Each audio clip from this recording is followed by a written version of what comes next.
junior high, and they gave us, the teacher wants to keep you busy for an hour, so they gave us, I think it was The Call of the Wild to read, and I read it in 90 seconds, and the teacher said, I told you to read the story. This is what I did. So read it again. So I read it again in 90 seconds. So they were like, I just told you to read the story. I read it. I'm done. What do you want me to do? I can read 80 pages a minute.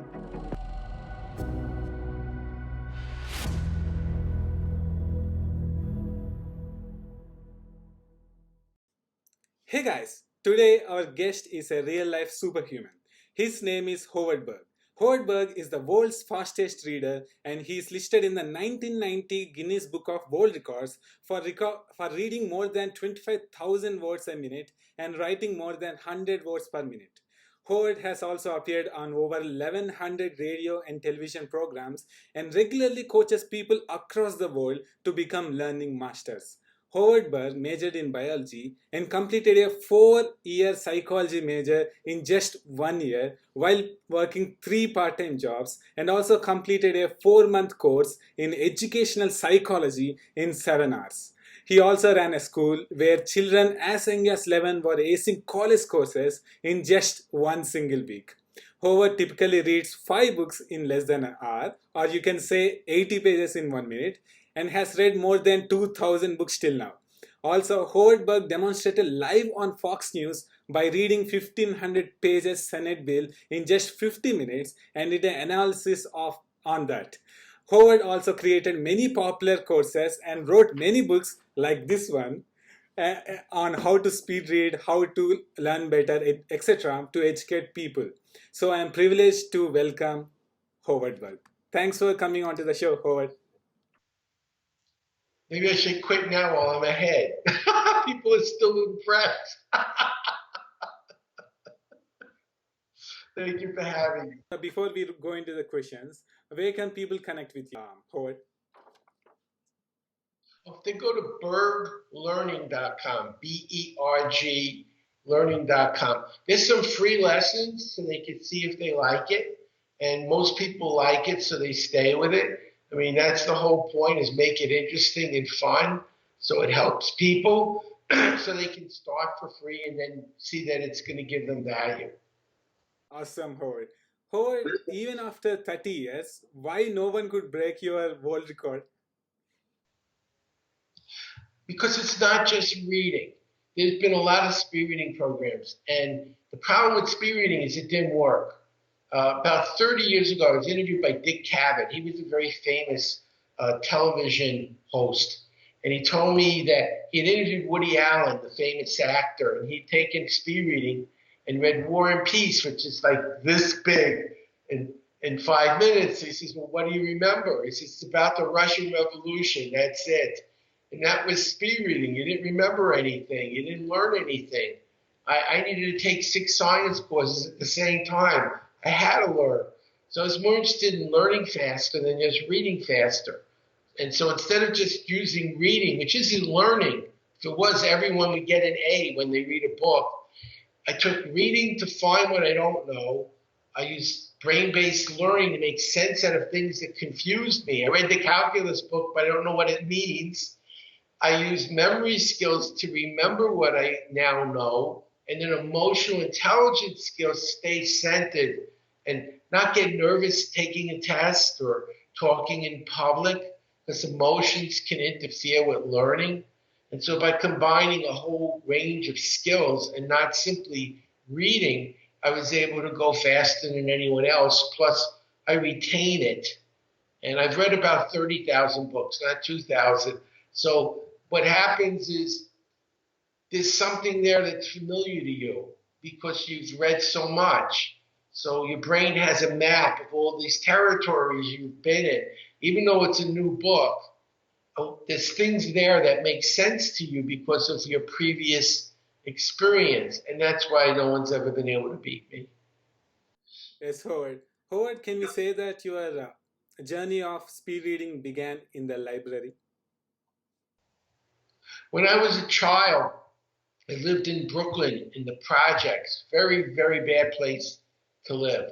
Lots of gangs, very violent, and there was only one place I could go that was safe, the library. Because kids in gangs would rather be dead than seen in a library with a book. So my mom would yell at me, go out and play. And I was like, are you out of your mind? Do you know what's out there? It was really, really bad. So I read a lot, and I was reading like the Theory of Relativity when I was 8. So by the time I was 11, I had college reading.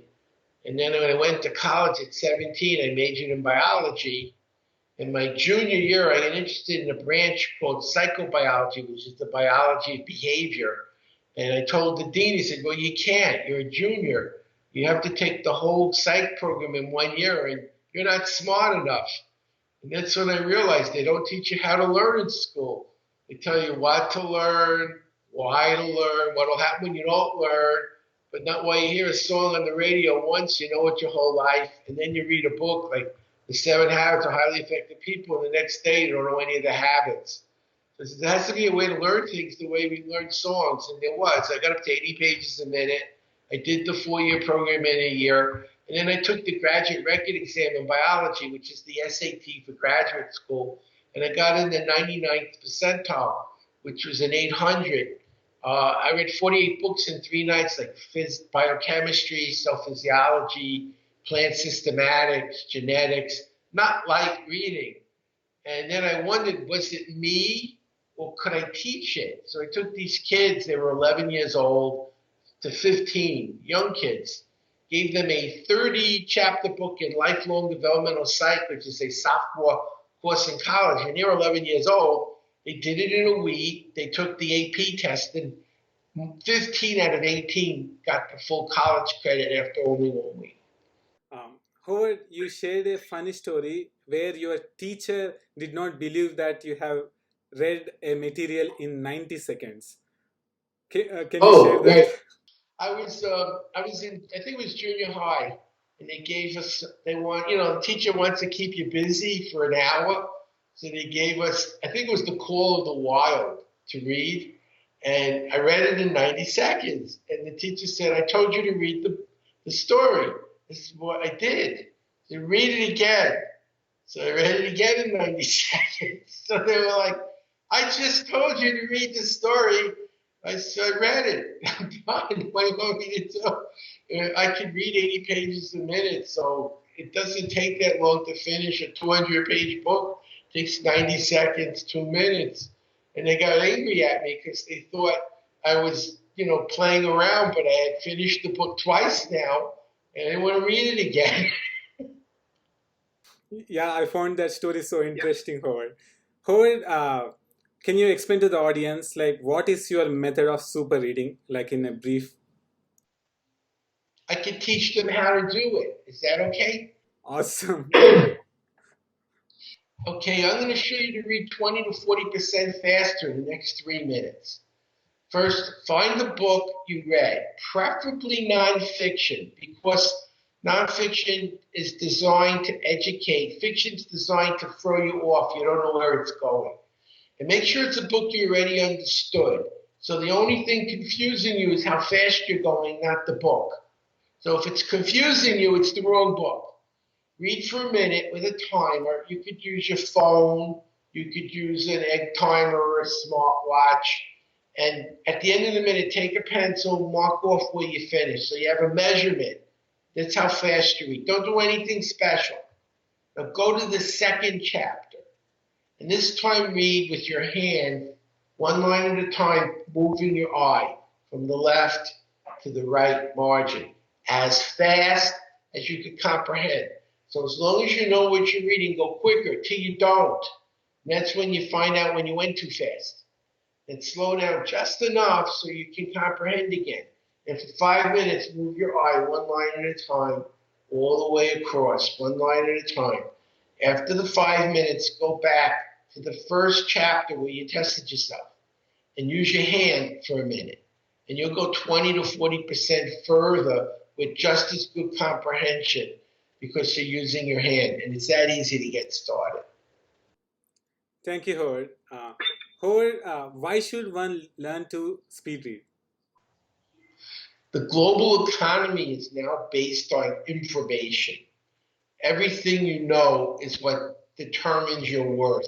If a person washes dishes, they don't make as much money as a brain surgeon. It's a lot more information needed to do brain surgery, so they make more money. If you look at people making a lot of money, most of them have good information, and that's what they make their money with.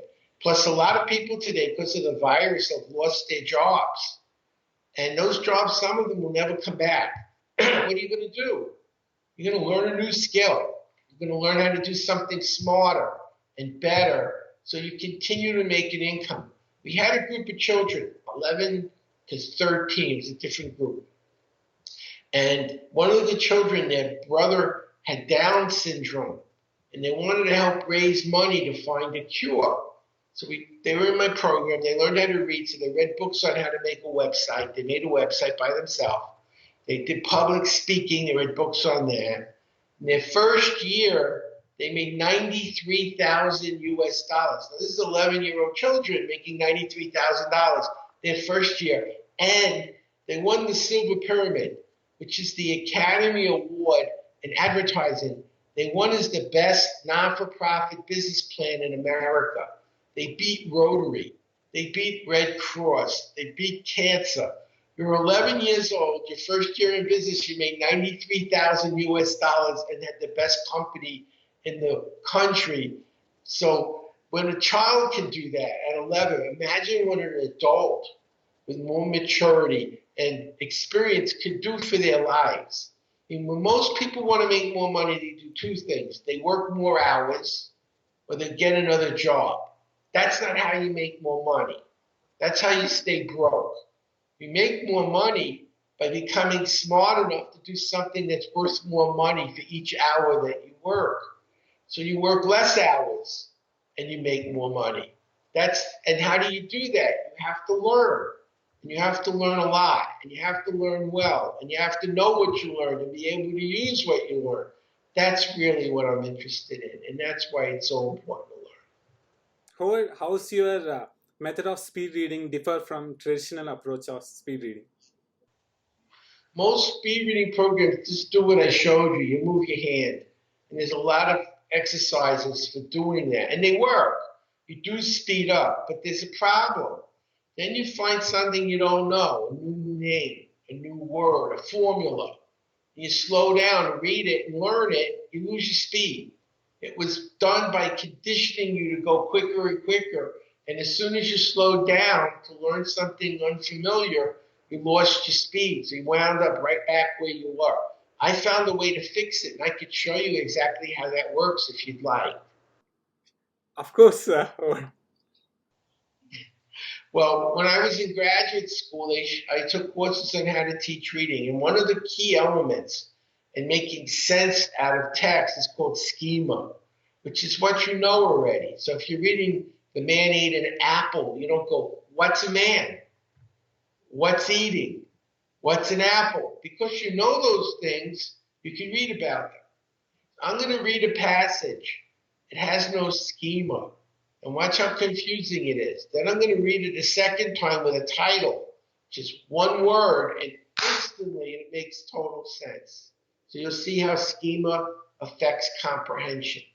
This is the text without the schema. This is an easy thing to do. If possible, you could do it at home, but you could always go someplace else if it's necessary. Beware of overdoing it. This is a major mistake and can cost you quite a bit of money. Makes no sense. Now I'm going to put a title on it. Laundry. Laundry. This is an easy thing to do. If possible, you could do it at home. But you could always go someplace else if it's necessary. Beware of overdoing it. This could be a major mistake and cost you quite a bit of money. The word laundry made everything else make sense. So I'm training people not just in mechanics, but how does the brain understand what it's reading? And when you become conscious of what you're doing unconsciously, you can now slow down to learn new things when you need to, and then speed right up again when you want to, which you couldn't do in other programs. And I was much more interested in learning faster than reading faster. No one wants to read faster. People want to learn faster understand better, and remember it when they need to use it. And that's what I focused on instead of just going quicker. Awesome, Howard.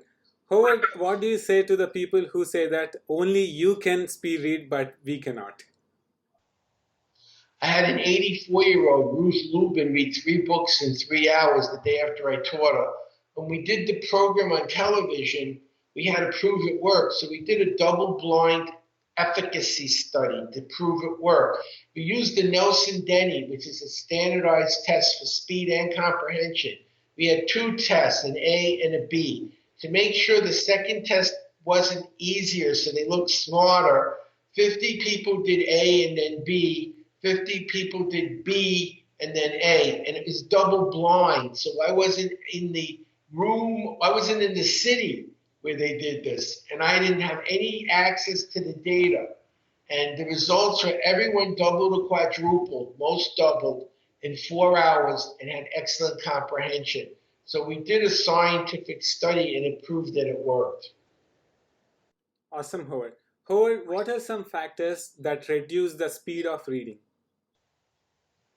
There are a number of factors. One factor is a lot of people pronounce words aloud when they read, and that slows them down. Another factor is people will read and then they say, oh, that was interesting, so they read it again. And they read it again because it was interesting. Wasting time. You read it. You don't need to read it again.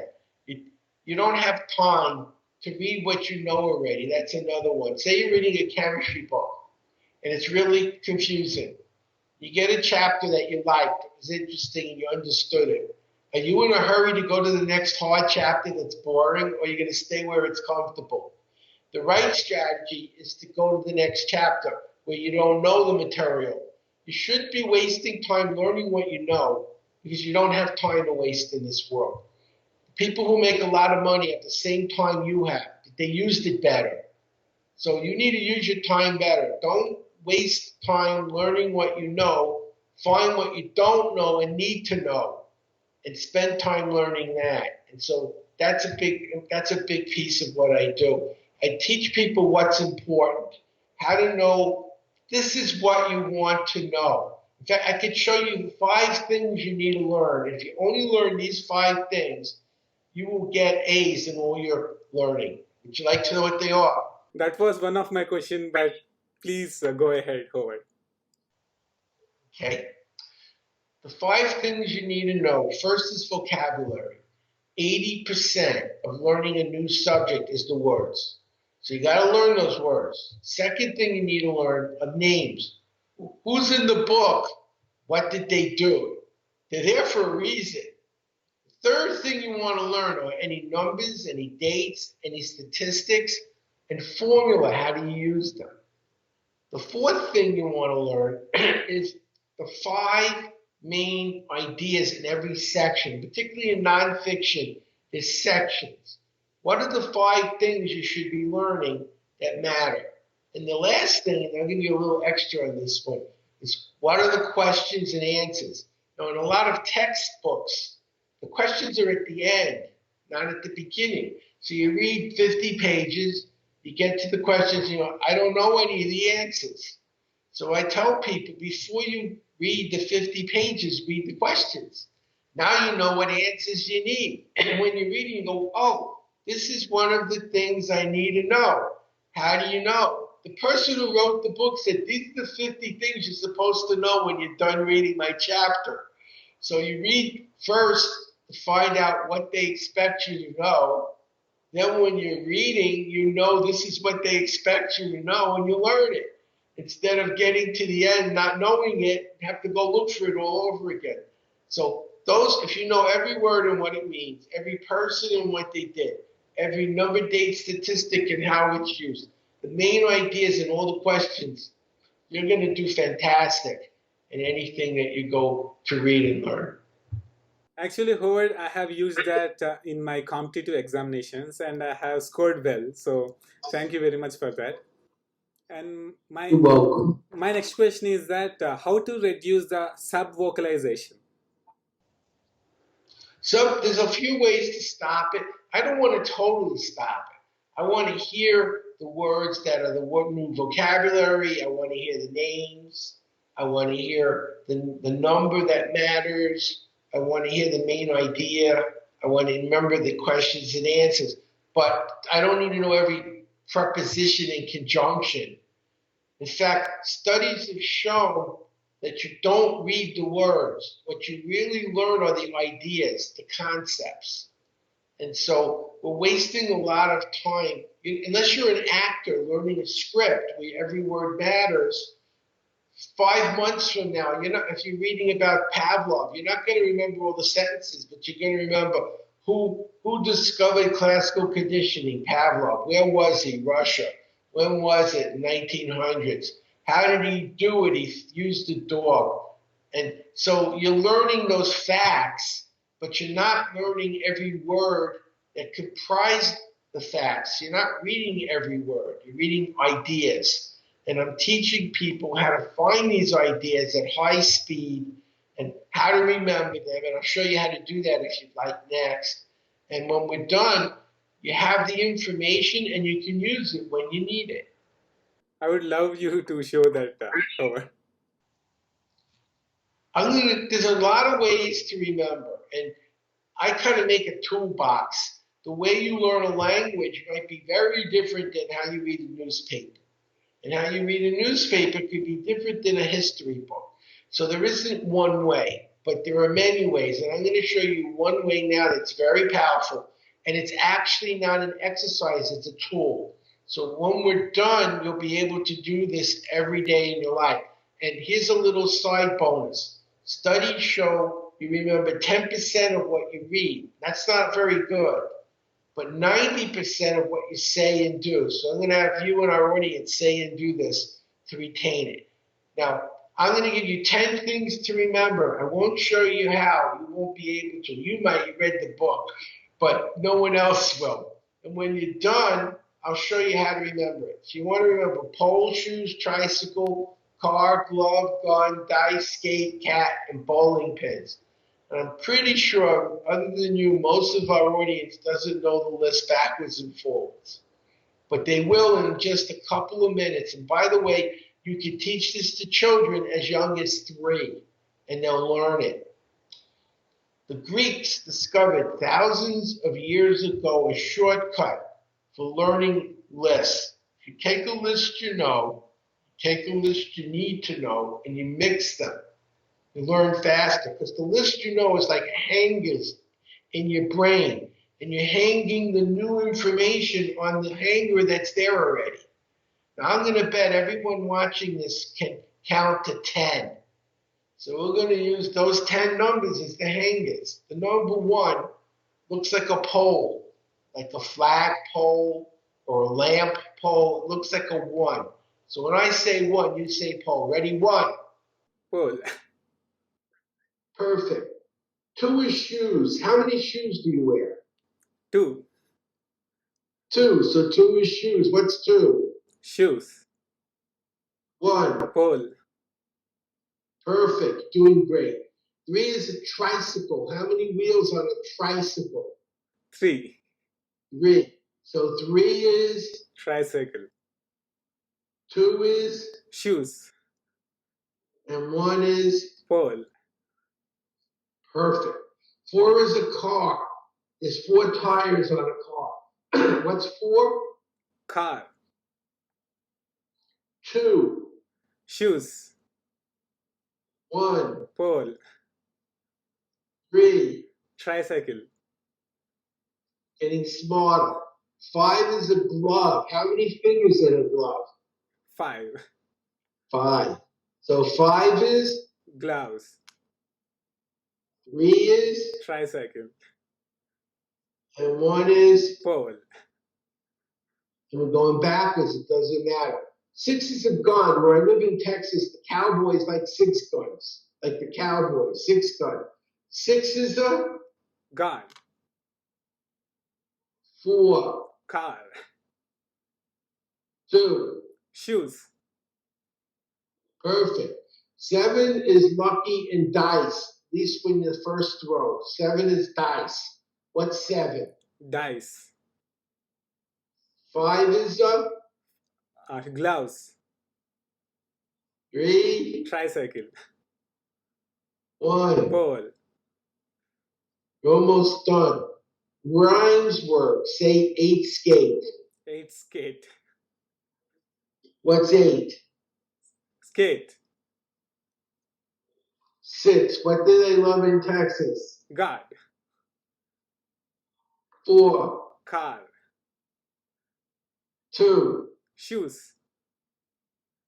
Almost there. Cats have 9 lives, so 9 is a cat. What's 9? Cat.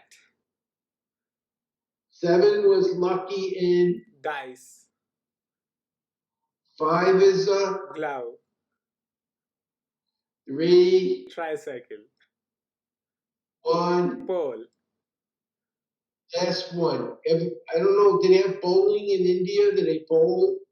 They bowled the game of bowling? Perfect. I wasn't sure. 10 bowling pins in the bowling lane. 10 bowling pins. What's 10? Bowling pins. Let's do the whole list together. 1 is. Pole. 2 is. Shoes. 3 is. Tricycle.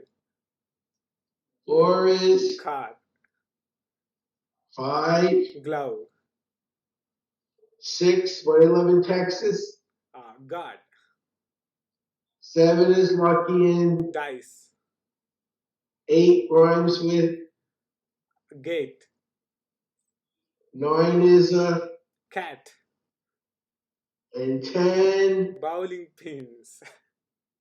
Perfect. Now, here's how you use it. It's a way to speed learn numbers. So let's say you're in a hotel and the room is 314. You never remember the room. You leave the room. What room was I in? You use the pictures. 3 is a tricycle, 1 is a pole, 4 is a car. Picture a tricycle hits a pole on a car. See it. Tricycle hits a pole on a car. Tricycle, what number? 3. It's a pole. 1. On a car. 4.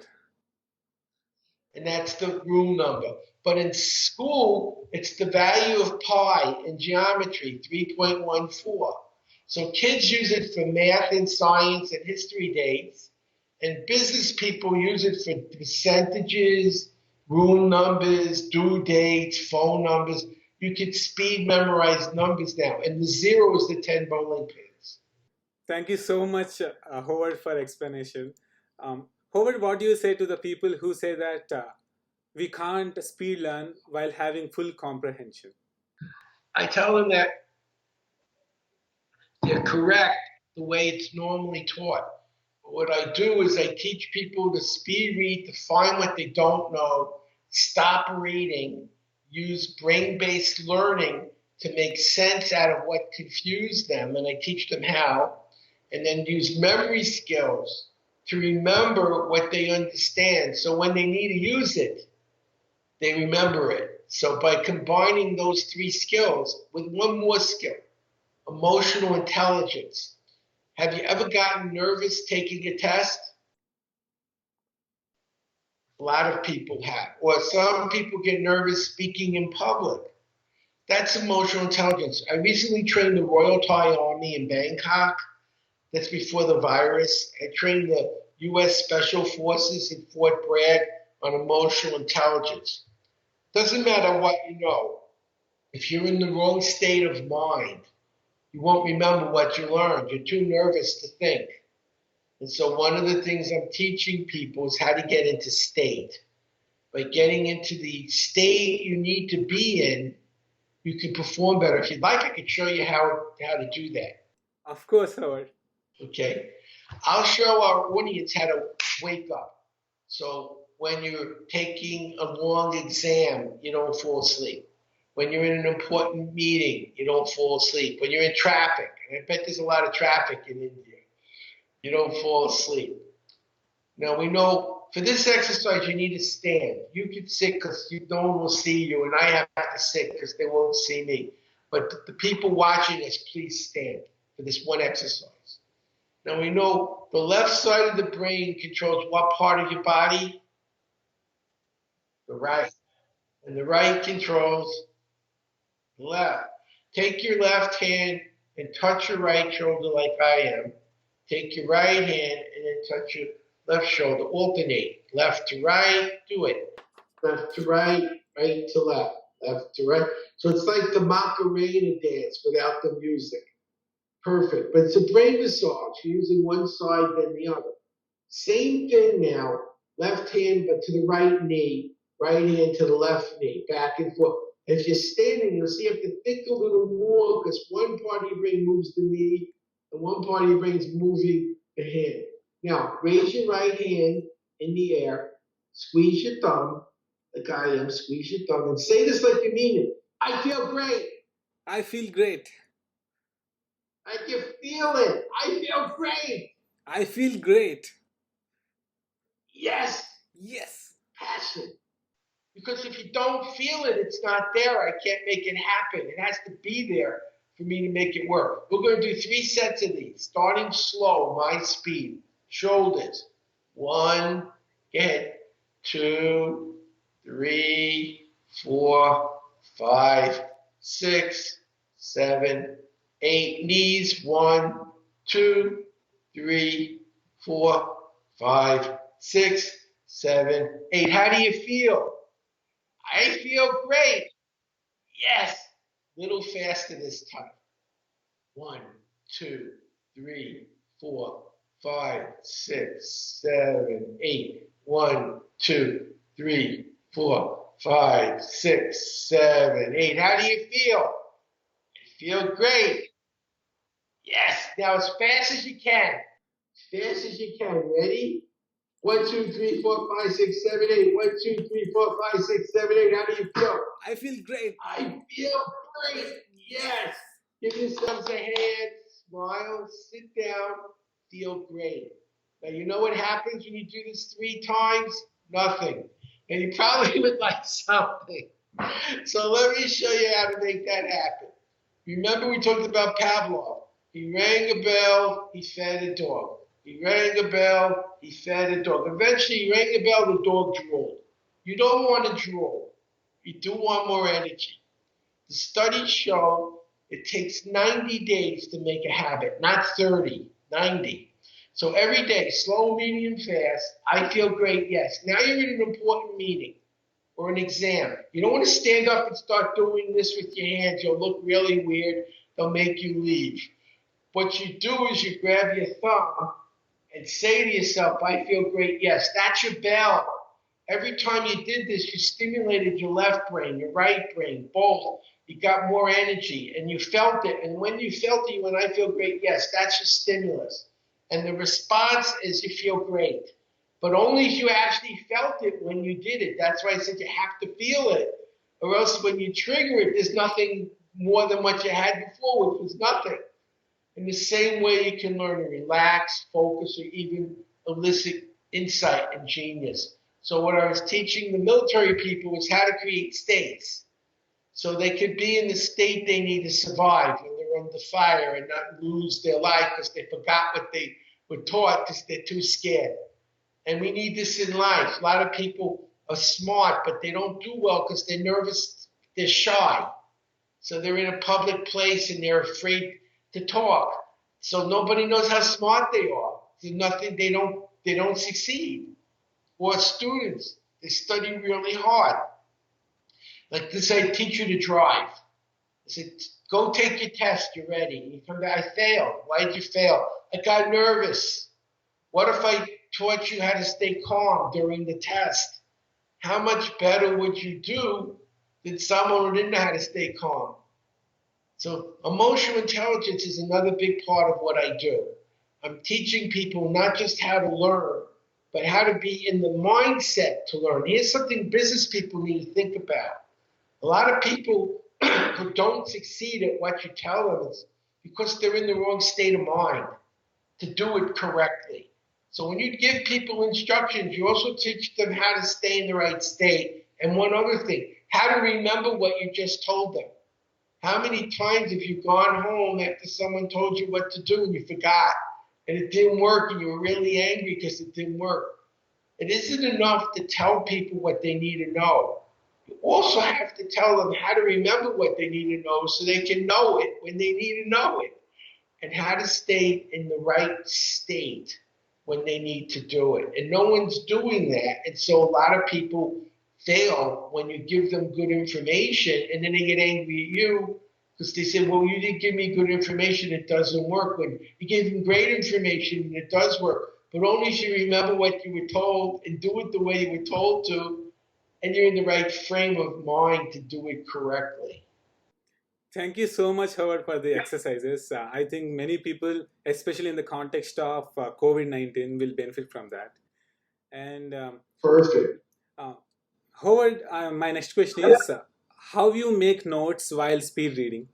Perfect. Good question. Very good question. I'm gonna actually go past that. I'm gonna not only do for speed reading, but for sitting in a lecture.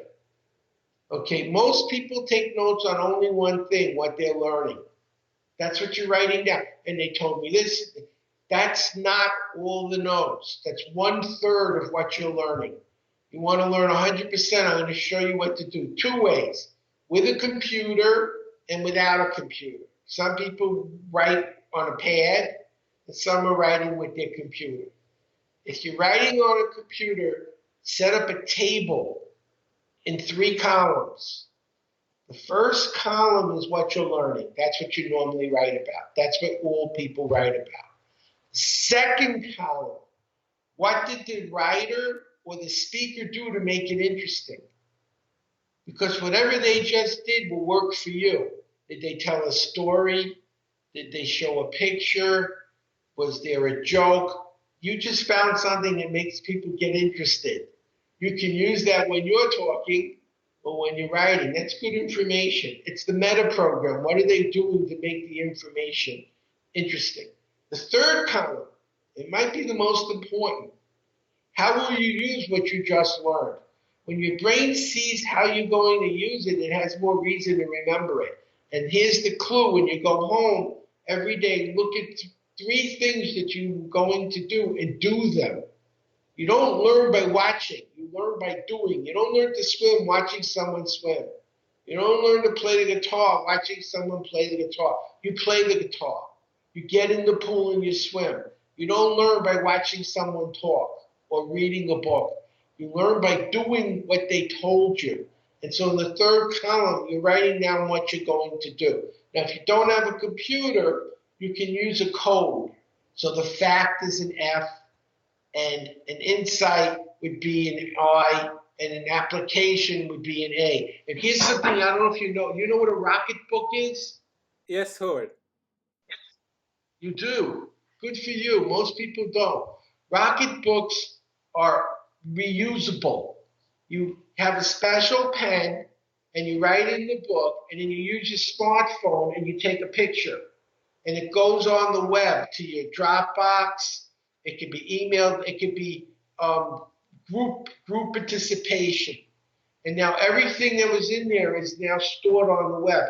You take a cloth, you wipe the page, and the ink disappears. And you can use that same book over and over and over. You never need another book.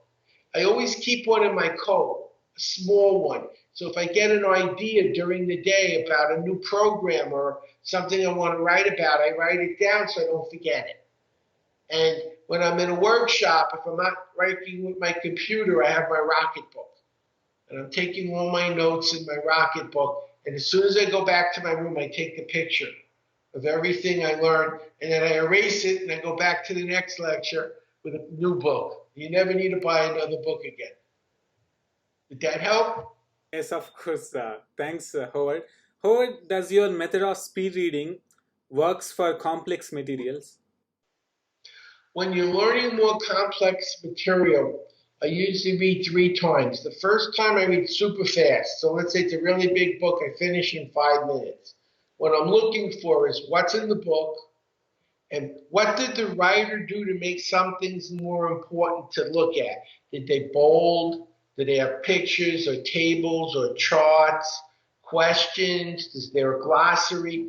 What does the book have that makes some things more important than others, so I know what to look for?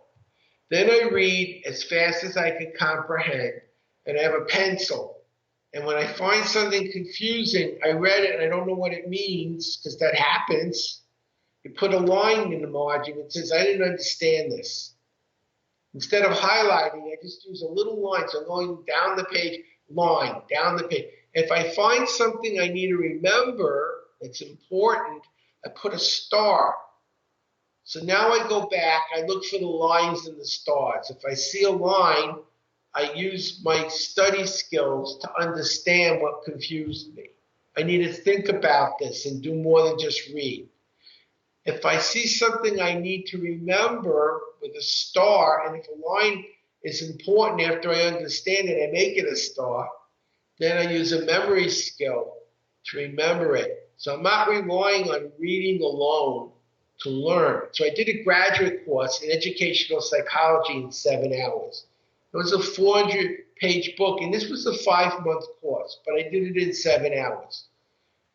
I found what I thought was the important information, that it would be on the test, because that's all I would need. I was a teacher. I needed 4 graduate credits. I didn't care about the course. I wanted 4 credits, and I needed a C. So I studied for 7 hours, not 5 minutes, 7 hours, but it was a 5-month course, 7 hours. I got a B+. You said, why didn't you get an A? I didn't need an A. I needed a C. So I overachieved anyway. I wasn't looking to learn the book. I was looking to get credits to keep my license as a teacher. So the learning was less important to me than the credits. So a B+ was more than enough for a C- that I needed. And it only took 7 hours to do 5 months work. That's why we call you superhuman, Howard. Well, I love seeing, I'll tell you about some of your superhumans. The kids I taught. Stephen Terry graduated University of Texas at Arlington, 16. 16 years old, finished college, 4.0, economics degree. Went to Oklahoma University at 18 for a master's degree in math, which is a tough major. And they paid him $27,000 when he was 18 years old to teach math. So he couldn't date undergraduates. So he was very upset. Who was he supposed to date? He's 18. He graduated at 19 with a 3.97 GPA, all A's, 1 B. He was very upset. He said, I never got a B. What do I tell my mother? I said, Stephen, you were 16 years old. You had an A average. You're 19. You got a master's degree in math, all A's, 1 B. I think she'll keep you. And it was a happy ending. His mother made him promise not to do it again. But he got his mother to keep him. And now he's a professor at Yale University. Another youngster, Justin Brummett. He was a C student at 11. C student, normal kid, nothing special. Taught him how to learn. He finished high school at 15, got his 2-year degree at 17, his bachelor's degree at 19, master's in English at 21, professor of English at 22. An 11-year-old C student, English professor, 22. Micah Stanley passed the bar in California at 19. Was he a genius? His sister's 15. She's in her first year of law school. She'll be the youngest person in history to finish the law program and pass it. His 17-year-old brother is in his second year of law school. He'll be the second youngest person to pass the bar. His 22-year-old brother is a pilot for Southwest and a lawyer. To me, one more person, Brad Voller. He graduated college in 6 months, 4-year college, 6 months. He went to Thomas Edison, which is Rutgers online program. So he did CLEPs. They let you do 90% CLEPs, AP tests. He did 1 CLEP every day, which is very hard. He's smart. And he did 4-year college in 6 months, learned Chinese in 3 weeks, and became a missionary. Became a millionaire and retired in his early 40s. To me, that's genius. That's what's exciting. It's me doing it doesn't help you.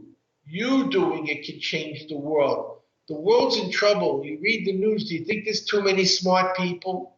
No one tells me there's too many smart people. We need to teach our young people how to learn with all the problems they're getting, like climate change.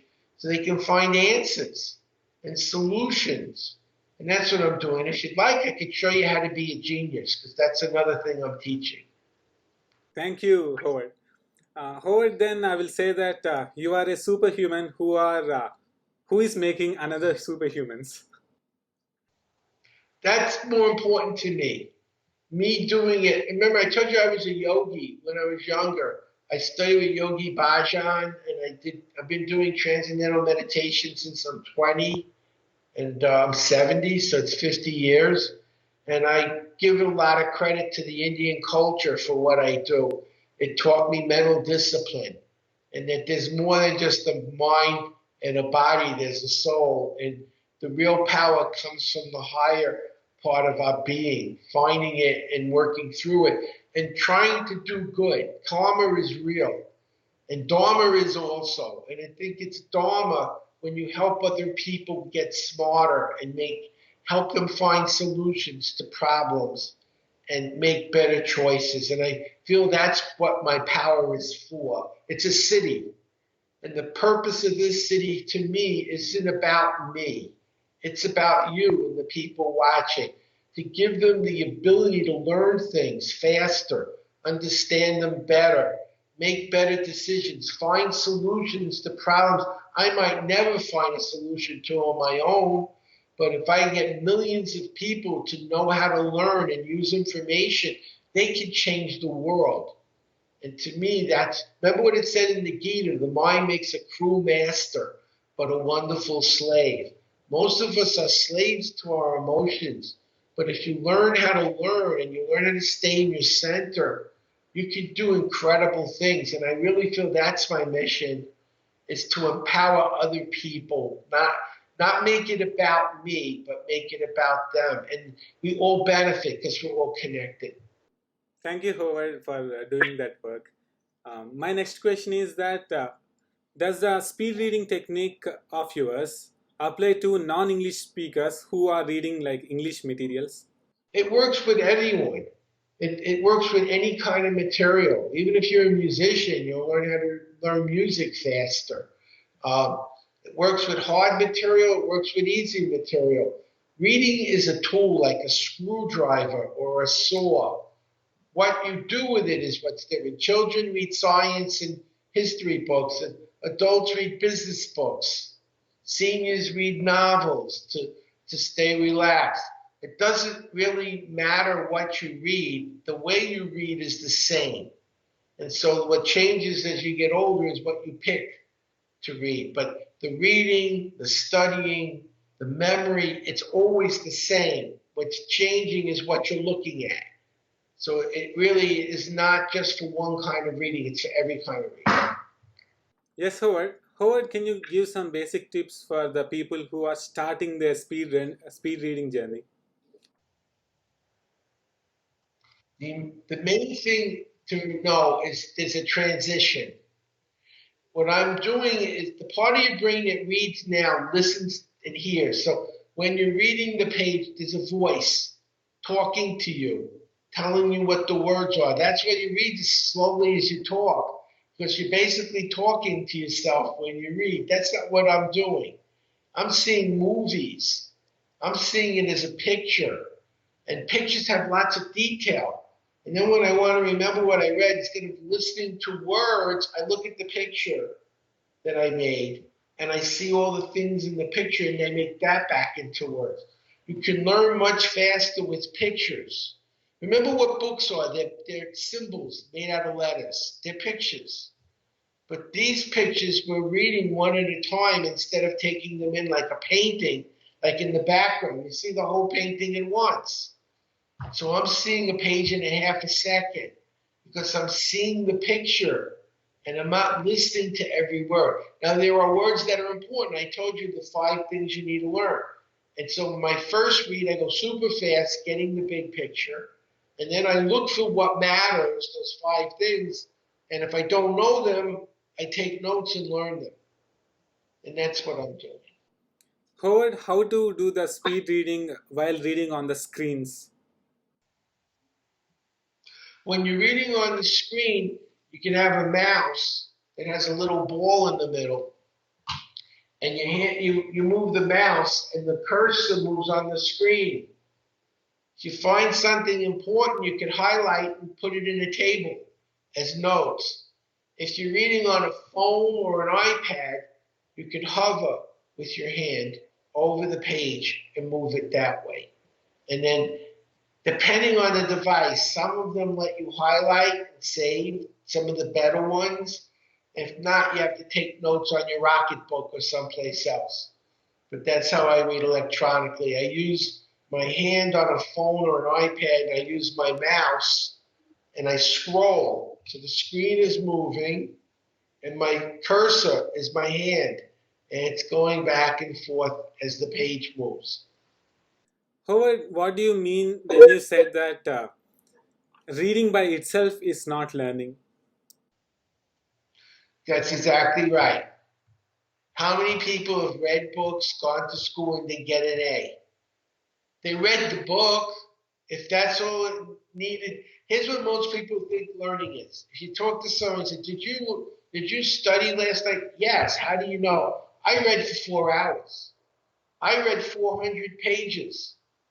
What did you learn? It doesn't matter how many pages you looked at and didn't understand, or how many hours you didn't know what you were doing. What matters is, did you understand it? Do you remember it? And can you use it when you need to? That's not just reading. And so reading is what most people don't do well. They think if I sit in a room and look at a book long enough, I'm going to get smart. No, that's one of the things you need to do. The rest of it is, what do you do when you don't understand? How do you figure it out? How do you remember it? How do you stay in the right frame of mind so you don't get nervous and don't forget everything you just learned? All of those things have to be combined to get the kind of results people want. The good news is it doesn't take a lot of time to learn. It's a couple of hours, and for the rest of your life, you're 100% faster or more, and understanding and remembering and making changes to your life for the better. And for old people helps their brain stay young. Howard, what is your opinion on photo reading? You can read very fast, but you won't remember it for a very long time. And you'll remember it for a few minutes, and next week you won't. All you remember is I remember it was a book about the 7 habits of highly effective people. I don't know any habits anymore, but that's what I learned. That's photo reading. You're just getting the pictures, but you don't know how to retain them and recall them. And when you get into something difficult like calculus or chemistry, you can't read calculus at 80 pages a minute if you don't know anything about math and no calculus. It doesn't work like that. If that would be the case, everyone would be a genius in 5 minutes. But you can learn calculus very quickly, probably in a day and a half, doing it my way. So I'm much, much more interested, not taking pictures, but making photos of what matters and knowing how to use it to understand and apply what I'm learning at a higher level. So to me, it's not just about reading and remembering. You can remember something and still not know what you learned. How many people read the math book, they learn all the equations, and then they fail the math test because they don't know how to use any of the equations. They just learned a lot of data, but they don't know how to use the data, which is part of learning, and they aren't doing that part. That's what I'm teaching. Not just the facts and the memory, but the intelligence. If you like, I could show you how to be a genius and get smarter if you'd like. Of course, Howard. The secret to genius is the unconscious, not the conscious. The conscious brain can only do 7 things at a time. The unconscious brain can do everything at once. But the unconscious brain doesn't talk. It uses feelings. So it's like, I know there's something I need to do right now, but I don't know what it is. That's your unconscious brain saying, do something, but it doesn't tell you why. And it's very irritating because you know it's really important, but you don't remember what it is. So I teach people how to use that part of their brain more consciously. I'll give an example. I'm going to give you an image. Picture a circle with a dot in the middle. Now, there's three ways to read this: literal, what you see; implied; and inferential. I'm going to tell you that this is the meaning of life. It is. Because first off, you have a circle with a dot. So what do you see? A circle with a dot in the middle. What do you see? Literally, what do you see? A circle with a dot. A circle with a dot. How interesting is that? Be honest. Not that interesting. Not. Circle with a dot. Implied level. Circle with a dot is a symbol in science. It's the symbol of the sun in astronomy. It's also the symbol of the sun in astrology. I've studied a lot of symbols because symbols are very important for the unconscious brain. And in astrology, it represents the cells. Now, on the highest level, inferential, this is the meaning of life, and I'm going to show you the meaning of life now. The point in the middle of the circle is infinitely small. Everywhere you look, there's a point. You can't see any of them because they're invisible. So it represents God or spirit. It fills everything. It's everywhere, and no matter where you look, it's invisible. So it's something that's everywhere and can't be seen anywhere, like a point. The circle is a boundary. Inside is you, inside is me. But at the center of everyone is this one point, which is spirit. Everyone is one thing. We all look different, we act different, we sound different, but we're one thing. And so everyone's connected. We don't look connected, we don't seem connected, but we're only as good as the weakest person. We're all a family. We're all one single thing, like an organism. Each of our cells makes our body. Each individual makes the human race. And we're all part of that. And so at our center, everyone matters. Everything matters. Everything is connected. And that's what the symbol, the circle with the dot means. Now, do you see the difference? Now, let me show you how that works in business. Everyone saw a cell phone. They look like Captain Kirk's communicator not that long ago. They flipped open. Remember those? Steve Jobs looks at that and says, what if I made that a little computer? I can use the screen as a monitor, and I put a chip in it, and it'll still make phone calls, but it can do music and take pictures. I think I'll call it an iPhone. How much money did that make? A lot. Then he looked at it again and he said, I can make it bigger. I can make it the size of a sheet of paper. I'll call it an iPad. How much money did that make? Everyone else is looking at a phone. He's seeing what it could be. And so that's how people get rich. They see what everyone sees, but they see it a new way, a better way. Jeff Bezos is the richest man in the world. His idea was very old. He took the model J.C. Penney and Sears had, a catalog.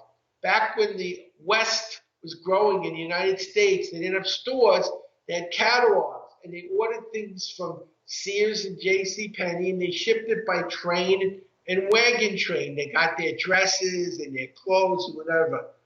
And Bezos says, what if I put that online on a website? I'll put all the stuff people want, and they click on it. J.C. Penney and Sears are going bankrupt. It was their idea. They had the products. They had the services. They never thought to put it online. He's the richest man in the world. They're going broke. What was the difference? He saw the opportunity of using their idea in a new way. They didn't. They're going broke. He's the richest man in the world. People listening and watching now, look at the things around you and find new ways of doing it better than anyone ever did before. Don't see the flip phone, see the iPad or the iPhone. And when you do that, you'll make phenomenal amounts of money. That's what genius is. It sees what everyone sees differently. And when you're doing that, you become capable of amazing things. And that's one of the things I teach. That was so awesome, Howard. Howard, like you have also a record for writing more than 100 words per minute. Like, what was your method for that? I actually wrote a book in 5 hours, and it went #1 on Amazon the next day. So then I said, let me teach people how to write a book in 5 hours. It's really easy. I'm going to show you two sides to this. First, what's causing people not to do it, and then how to get started to do it. How's that? Awesome. Why do we get into writer's block where you can't think of what to say? Two reasons. The way we normally communicate what we think is talking. We use our mouth. Normal way you say what you're thinking, you use your mouth. Writing doesn't use your mouth, it uses your hands. And unlike speaking words, you're writing letters, one at a time, with a pen or on a keyboard. And changing the brain from using the mouth to using the hands doesn't always go well. And you don't know how to get started. Once you get started, keeping it going is easy. So you couldn't think of what to write, then you're writing, and the phone rings, and you're writing and talking. Another problem is a conflict between left and right brain. Left brain is your editor. It's the part of your brain that looks at the spelling and the grammar and says, this isn't right, fix it. Right brain is the storyteller, doesn't care about spelling, doesn't care about grammar. So see if you can relate to this. You write 15 lines and you look and say, oh, this is terrible, and you delete it. And you keep doing that, and at the end of the hour, there's nothing done. So what I tell people is don't delete it. Write a really bad first draft. It's a D. It's terrible. Then, after you've gotten all the ideas out with your right brain, go to your left brain and fix it. Correct it. Polish it. You'll get done quicker. Now, I'm going to show you how to get started. I was in Guinness as the fastest reader. Paul McCartney was in Guinness as the most prolific songwriter. Writing a song is a story, but it's 3 minutes. And he talked about how he was doing his creative process. And I said, that's brilliant. It would work for anybody in any writing. One, he listened to a song that was done, not his song. He changed some of the sounds. He changed chords. He changed notes. He changed words. He changed chords. He changed notes. He changed words. When he got done, it was a new song. So here's 3 ways you can do that when writing. 3 ways. One, find a book that the way they put it together, the headings, the pictures, the glossary, the way they arranged everything is perfect for what you want to write. Copy out a chapter and learn the model that they're using. And then stop copying, keep writing your material with that model. That's one way. Second way, find someone whose writing is brilliant. You love the way they use words. Copy a chapter to learn the style. Then stop copying and keep writing your material using that style. Third way, there's a product called the Best Spinner. The Best Spinner. It's an online thesaurus. You put things in it, it looks at the words and finds all the other words it could be instead. It can do that for words, it can do that for sentences, it can do that for paragraphs.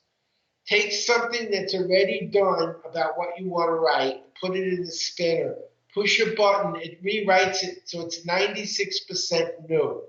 Don't use the spun copy. That's your outline.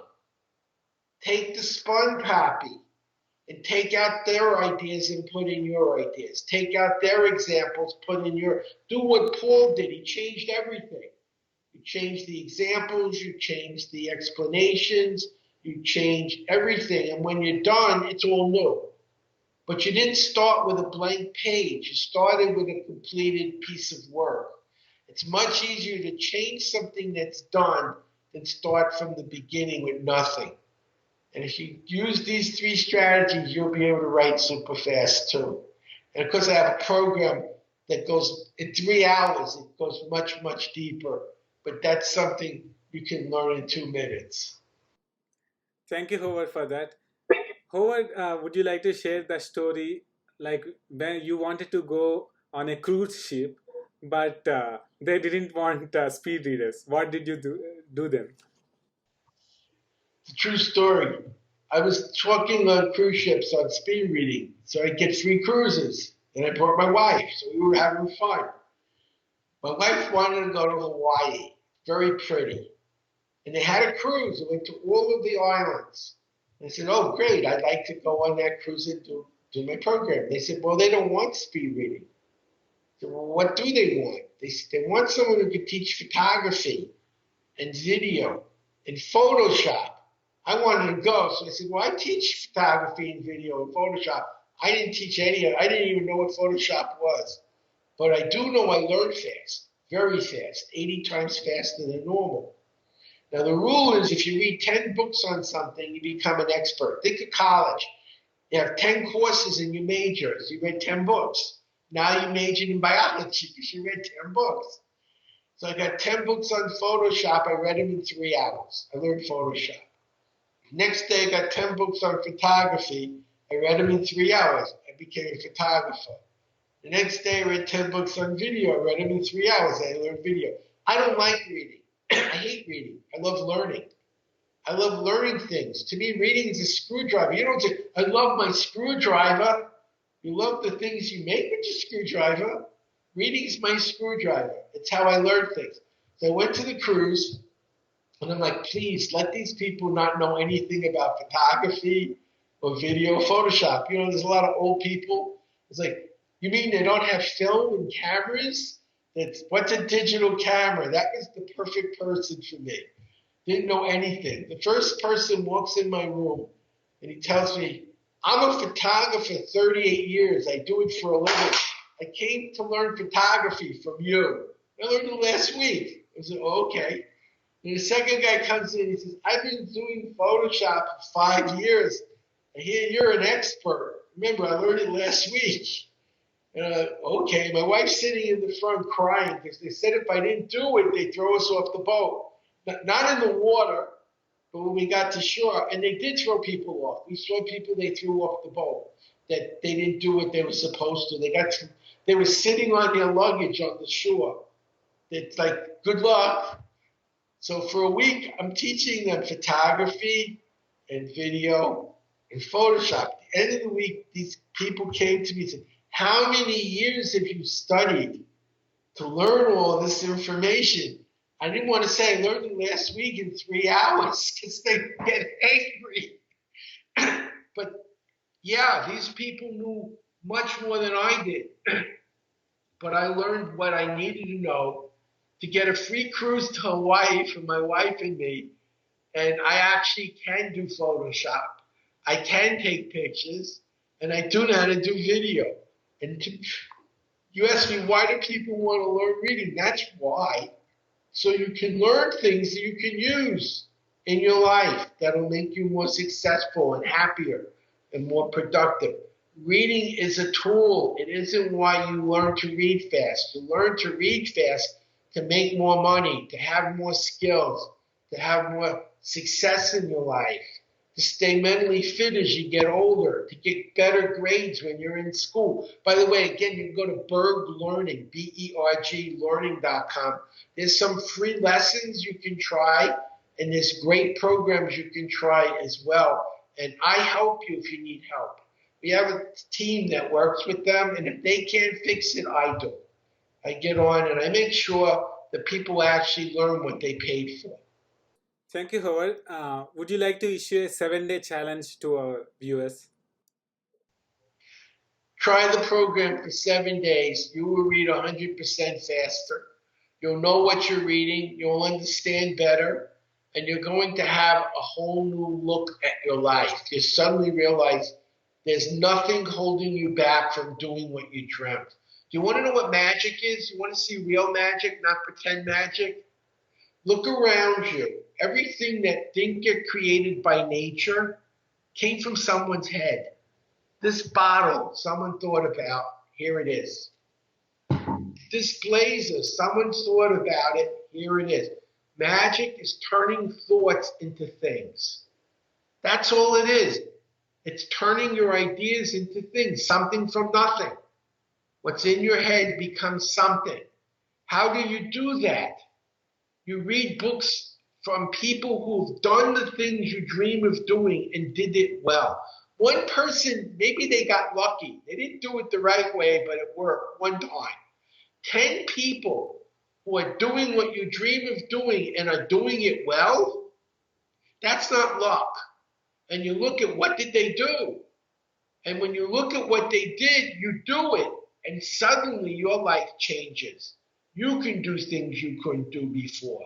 And you're making more money. And you are happier. And you have a power to do anything you dream of doing, because everything you do is based on what you know. And reading is one of the best ways to learn what other people know and have taught others to do. To me, that 7 days could be the most important days of your life. And you'll look back in the future, as you have, and say, this changed my life. This made my life what it is today.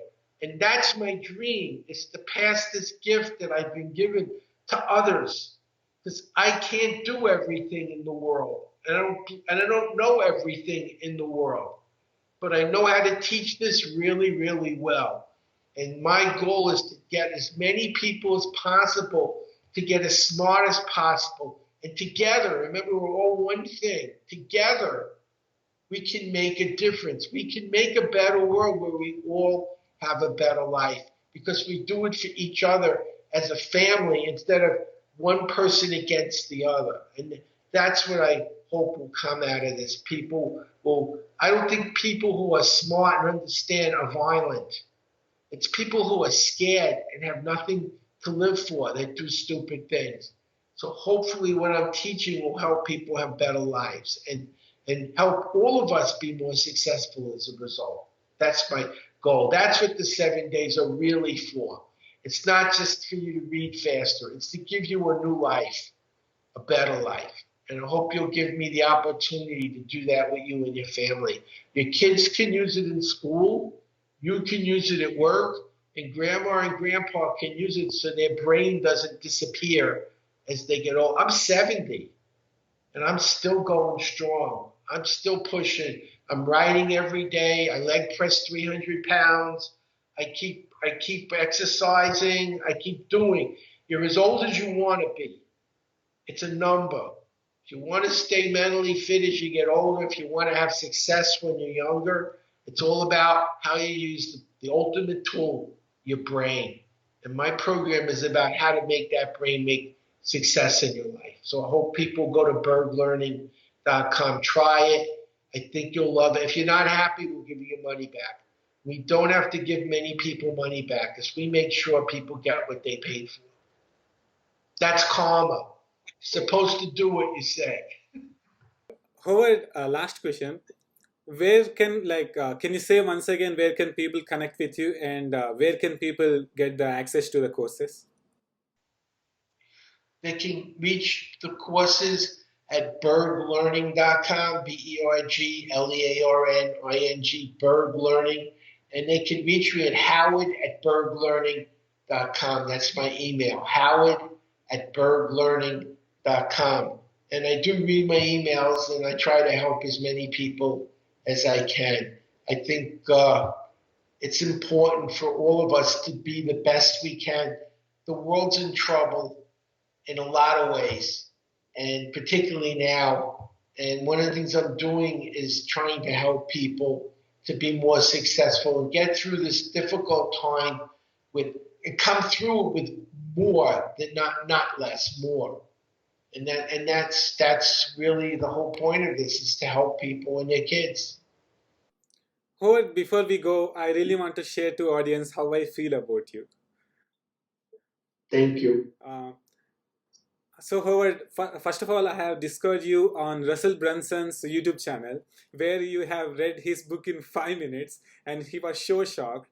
And after watching that video, I was shocked, and I became an instant fan of you.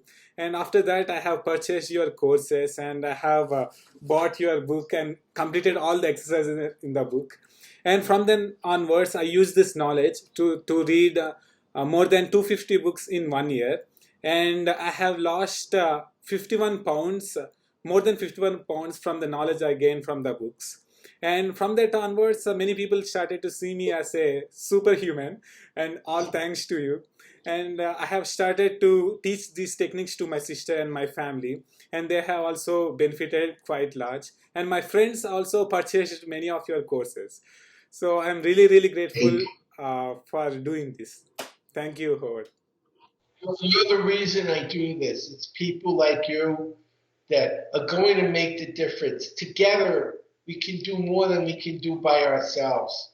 Imagine 1 million people doing this, 10 million people, 100 million people. How much more we could fix in the world. And to me, that's really my calling. That's why I was given this gift. I take it as a responsibility, not as a gift. You know, if God gives you an ability, you're supposed to use it for the betterment of humanity and not just for yourself. Guys, go and purchase the courses of Howard, and I guarantee you that you will benefit 100% from his courses. And also check out his books. And I really, really feel that if many people started to speed learn, then the world will change for better. Thanks, Howard, for coming into Thank, the show. thank you for having me. Thank you. Hi, everyone. I'm Howard Berg, and I'm the world's fastest reader. And I want you to know by subscribing to the video channel that you're watching now, you'll be thrilled with all the great information you'll receive in the future. So do it right away and make sure you come back over and over again to get so many good interviews.